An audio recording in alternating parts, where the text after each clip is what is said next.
Còn hay yên là 이렇게 방금 했나? 중국의 스텔스기는 레이더에 잡히지 않습니다. 단 중국산 레이더에서요. 중국이 야심차게 공개한 두 번째 스텔스기인 젠35가 최근 화제가 되고 있습니다. 지난 10일 개최된 주하이 에어쇼에서 젠35의 공중기동 시연이 공개가 되었는데요. 이에 중국은 젠20에 이은 젠35A라는 또 다른 스텔스 전투기를 보유하게 되었습니다. F-22 랩터와 F-35 라이트닝2를 가진 미국과 카테고리상으로는 맞붙을 수 있는 구성을 지닌 셈이죠. 젠35는 대형 스텔스 다목적 전투기인 젠20보다 가볍고 더 가성비가 좋은 전투기로 중국 공군과 해군이 함께 젠35를 도입하려고 하며 함재형과 지상형으로 개발되고 있습니다. 중국이 젠35를 공개하자 미국 F-35와 너무나 닮은 모습에 전세계 네티즌들은 테무에서 구매한 F-35라는 별칭을 달았는데요. 게다가 중국이 미국의 기술을 훔쳐 젠35를 만들었다는 의혹도 받고 있는데 미국 국가안보국의 비밀정보를 공개한 에드워드 스노든에 따르면 중국 해커 집단이 미국 정부 방산기업의 네트워크를 해킹해 50TB 이상의 F-35 정보를 훔쳐간 것으로 드러났습니다. 특히 F-22와 F-35의 제조사인 로키드 마틴의 하청 회사들은 2007년부터 중국의 공격 대상이기도 하였죠. 그래서일까요? 1990년대 차세대기 사업으로 시작된 젠35는 초창기 F-31이라는 이름으로 개발이 진행되어 현재까지 최소 4번의 설계 변경이 있었습니다. 주익이나 수직 및 에어 인테이크 레이더 돔 등의 위치가 2010년 중반부터 F-35와 매우 유사하게 변경이 되었고 노즐 랜딩 기어 베이도어가 달라졌으며 경계층 분리시 초음속 흡기구 캐노피가 F-35처럼 재설계되었습니다. 이에 전문가들은 중국은 미국에서 훔치거나 사온 정보를 바탕으로 자체적으로 개발한 기술을 더해 젠35의 설계를 바꾼 것으로 보인다는 분석을 내놨는데요. 그러나 아무리 중국이 F-35를 베껴 젠35를 외형적으로 닮은 기체로 만들었다 하더라도 그 성능까지 구사하기는 쉽지 않아 보입니다. 이미 100년의 역사를 지니고 있는 미국 항공 엔진 기술과 1997년 일찍이 궁극의 스텔스 F-22를 완성한 미국의 경험을 고작 설계도면 일부와 데이터로는 절대 따라잡을 수 없다는 것이죠. 지난해 9월 13일 케네스 윌스바흐 당시 태평양 공군 사령관 역시 중국인들의 외형을 카피하는 데는 능하지만 훔친 기술로 실성능까지 구현하는 것은 불가능이라면서 평가절하하였습니다. 현재 중국은 젠35의 카탈로그상 재원 성능을 과시하면서 F-35의 시대를 종식시킬 전투기라는 과대 광고를 일삼고 있습니다. 실제로 재원 성능은 F-35보다 우수한 것으로 확인되는데요.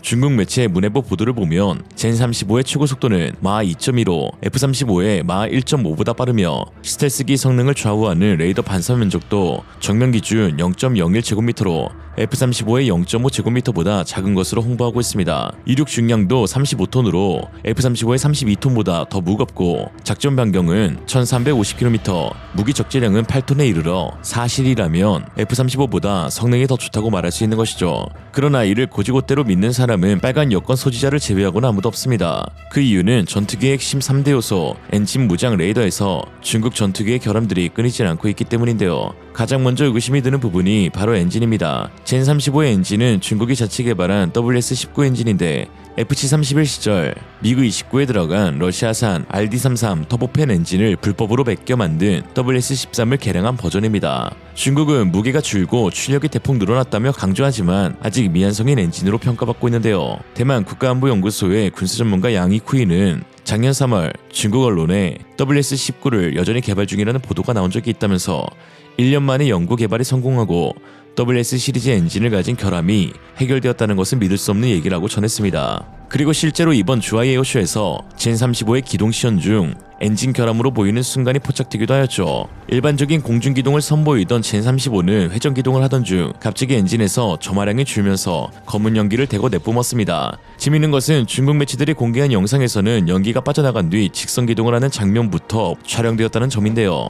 중국 정부의 지원을 받는 SMG가 공개한 영상이나 사진에서는 의도적으로 검은 연기 방출 현상을 제외하고 있었습니다. 그러나 아랍권 매체인 인터내셔널 디펜스 애널리스트는 이번 주하이 에어쇼에서 회전기동을 하던 젠35의 검은 연기를 그대로 포착하여 내보냈습니다. 회전기동 시 급격한 기동 가속으로 인해 엔진 내부의 공기 흐름과 연료 주입량이 순간적으로 불균형해져 이러한 현상이 나타나는 것인데요. 이는 제트 엔진의 공기 연료비 불안정으로 인한 추적의 연소가 이루어지지 않고 있음을 뜻합니다. 혼합비가 공기가 너무 높은 연료 과인 상태로 연소하게 되면 연료가 완전히 산화되지 않고 미연탄 화수소를 형성하여 검은 연기가 발생하는 것이죠. 연수가 불안정해지는 것은 터보팬 엔진의 성능 미달이라고 할 수 있는데요. 회전 기동 시 발생하는 부하 변화를 터보팬 엔진이 적절하게 반응하지 못하면서 연수가 불안해지게 되는데, 특히 회전 기동 시에는 순간적으로 RPM의 변화가 급격해지며 공기와 연료가 균일하게 혼합되지 않는 서징 현상이 발생하게 되는 것이죠. 즉, 검은 연기는 중국이 자랑스럽게 내놓은 WS19 엔진 기술이 아직 최적화되지 않았고 또 젠35의 개발이 미완성이라는 것을 시사합니다. 이러한 서징으로 인한 검은 연기 방출은 특히 스텔스에도 치명적인데요. 육안으로도 확인할 수 있을 만큼의 검은 연기는 시각적 탐지뿐만 아니라 열 적외선 센서에 의해서도 쉽게 감지가 될 수 있는데, 불안정한 연소로 엔진이 과도하게 많은 열을 방출하기 때문입니다. 결국 WS19 엔진 문제는 해결되지 않았고 30년간 그 자리 그대로 있다는 것이죠. 실제로 WS19 엔진의 기반이 된 WS13 엔진 역시 결함 문제로 인해 도입국의 볼멘 소리가 끊이질 않고 있는 희대의 망작 엔진으로 불립니다. WS13이 장착된 JF17의 경우 도입국인 파키스탄과 미얀마에서 결함으로 인한 작동 불능에 환불 처리까지 요구되고 있는 상황인데요. JF17 개발을 주도한 중국은 이 전투기에 자국산 WS13 엔진을 장착할 것을 파키스탄에 권했지만, 당시 파키스탄은 중국산 엔진의 신뢰성 문제를 지적하며 러시아의 RD93 엔진 장착을 고집했습니다. 짝퉁보다는 원조를 원했던 것이죠. 그러나 문제는 그 원조인 러시아 엔진도 문제가 많았으니 파키스탄이 기대했던 것만큼 좋은 엔진은 아니었습니다. FA50에 탑재되는 F404 엔진과 비교했을 때 RD93은 크기는 더 크고 연비는 더 떨어져 벌써 파키스탄 엔진 교체 주기가 다가왔는데요. 그런 RD93 엔진을 불법으로 복제한 중국 엔진의 기술력은 두말하면 입 아프겠죠. 중국을 믿고 중국산 엔진과 중국산 레이더가 탑재된 JF17 11대를 샀던 미얀마는 지난해 총리인 미나옹 홀라잉 장군이 직접 나서 JF17의 형편없는 성능을 비판했습니다. 그는 미얀마 공군의 JF17 가운데 그 어느 것 하나도 제대로 날 수 있는 것이 없다며 모든 기체가 전부 전투 부적합 판정을 받았다고 하였죠. 거기에 더해 중국제 KLJ-7A1 레이더가 제원과 달리 표적을 제대로 탐지하지 못해 전투기의 기본 기능인 공대공 전투를 수행하지 못하며 기체 구조 강도가 약해 조금만 거친 공중 기동을 하면 동체에 균열이 간다고 강하게 비판하였습니다. 젠35가 개발에 착수한 지 30년 동안 FC31이라는 이름에서 다시 젠35라는 이름으로, 그리고 설계 구조 변경만 4차례, 엔진도 WS13, WS13E, WS19까지 바꿔가며 미뤄졌던 것은 한마디로 기술력 부족이라고 할 수 있습니다. 반면 최근 공개된 2024 사천 에어쇼에서의 KF21의 모습은 그야말로 압도적인 퍼포먼스였는데요. 젠35보다 훨씬 더 어려운 고난도의 기동을 선보이던 KF21이었지만 검은 연기는 물론 안전성과 기동성 모두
중국이 젠35를 F-35와 비교하면서 으름장을 놓고 있지만 실제 미 전문가들은 그냥 덩치만 커진 JF-17이라는 평가를 내놓고 있습니다. 틀린 말도 아닌데요. JF-17에 탑재되는 WS-13이 젠35 WS-19 엔진의 원형이며 또한 JF-17에 탑재되는 KLJ-7 레이더가 조금 개량된 버전이 젠35의 KLJ-7A 레이더이기 때문입니다. 그리고 JF-17 블록3 버전에서는 아예 동일한 레이더가 탑재되죠. 그것만으로도 젠35가 외형만 준수한 장난감 기체라는 것을 유추할 수 있는데요. JF-17 전투기는 FA-50과 동급의 경공격기로 젠35와도 체급이 다른데 같은 레이더를 경공격기에 장착한다는 것은 레이더의 개발이 완성되지 않았다는 것이며 또 수많은 테스트가 필요하기 때문에 베타 테스터로서의 JF-17 블록3를 이용하고 있다고 볼 수 있습니다.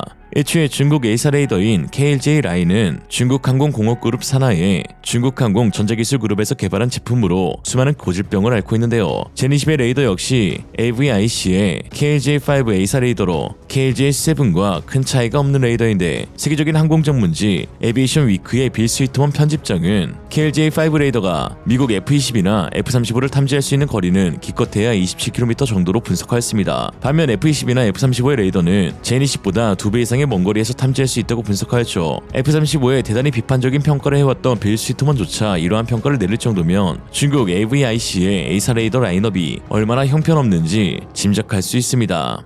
엔진과 레이더가 개차반이면 무장이라도 좋아야 하는데 중국산 무장은 상황이 더 심각합니다. 중국이 자랑하는 최고의 공대공 PL-15 미사일이 최근 공개된 중국 방송에서 이전 재원의 60% 수준인 200km로 줄여서 표기되었기 때문이죠. 2015년 이후 사거리가 400km에서 300km로 줄고 이제는 200km까지 줄어버린 것이죠. 엔진, 무장, 레이더 모두 중국산의 한계를 넘지 못하고 있는 현실을 보여주고 있습니다. 공격 성능뿐만 아니라 가장 중요한 안전성, 신뢰성, 내구성 문제가 극심한 중국 전투기. 중국 저가형 공장에서 생산된 제품의 치우는 이 영상으로 결론 지을 수 있는데요. 중국산 제품들을 대거 이동시키고 있는 컨테이너는 결국 폭파되었습니다. 모습만 따라한 염가형 중국산 전투기 미래 안 봐도 펑입니다. 오늘의 한 줄 평, 지갑 주고 나이키를 사지 싸다고 나이스를 살 사람은 없다. 이생으로 리얼리즘이었습니다. 여러분의 생각은 어떠신가요? 현명하고 지혜로운 여러분의 의견을 지금 댓글에 남겨주세요.